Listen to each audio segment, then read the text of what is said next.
Death, the most fundamental question. Do you know you will die one day?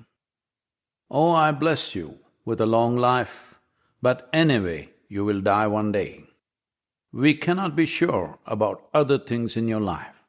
We do not know if you will get married or not, or if you will get a job or not, if you will be successful or not. But this one thing is guaranteed in your life. You will go straight to your grave.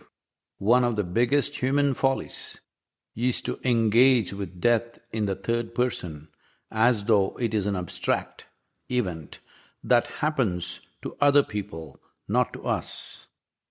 Do you know that about 160,000 people were alive in the world yesterday and are not there today? Each second, 2 people die in the world, and one day it is going to happen to you and me too. It does not take enormous research or intelligence or even education to know this. This knowledge is built into every human being, yet we think we have an unlimited lease on life.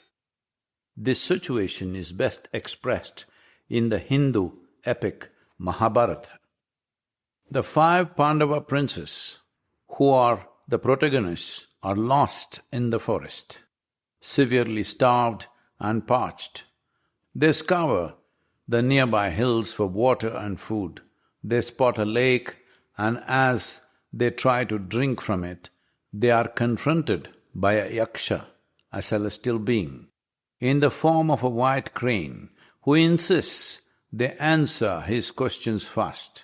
Refusing to be stopped by a mere bird, one by one they try to drink from the lake and drop dead.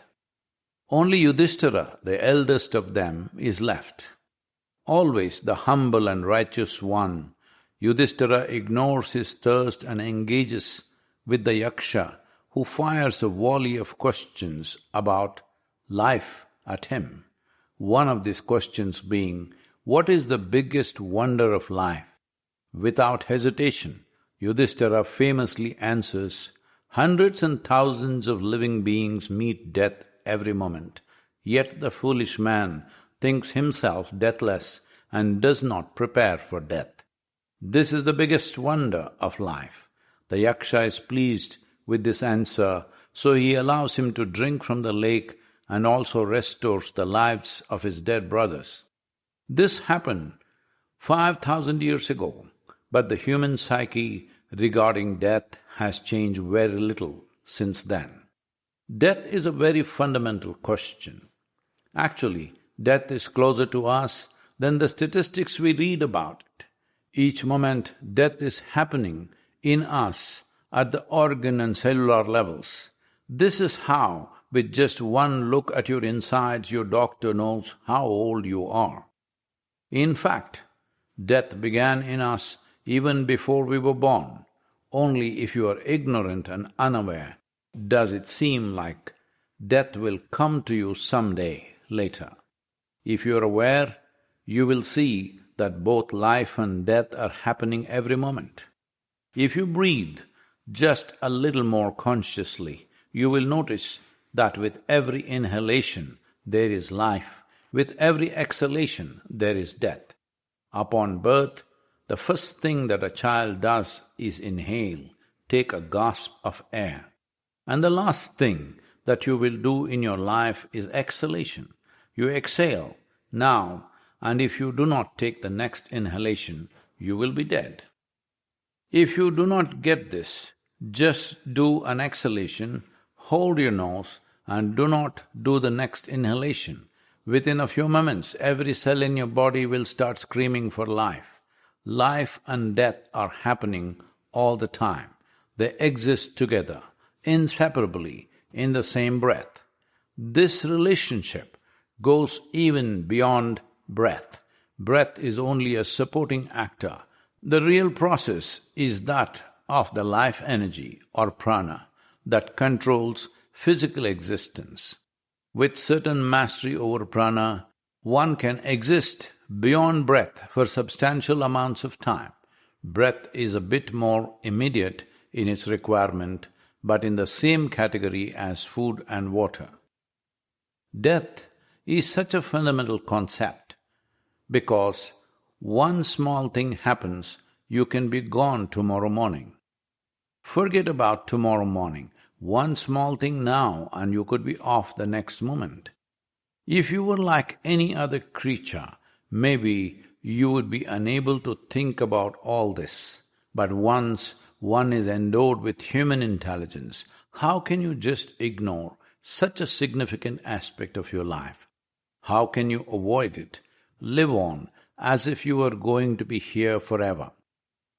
How is it that after living here for millions of years, human beings still don't know a damn thing about death? Well, they know nothing about life either. You know all about the trappings of life. But what do you know about life as such? Fundamentally, this situation has come about because you lost perspective as to who you are in this universe. If this solar system in which we are evaporates tomorrow morning, no one will even notice it in this cosmos. It is that small, just a speck. In this speck of a solar system, planet Earth is a microspeck. In that microspeck, the city you live in is a super microspeck. In that, you are a big man. This is a serious problem.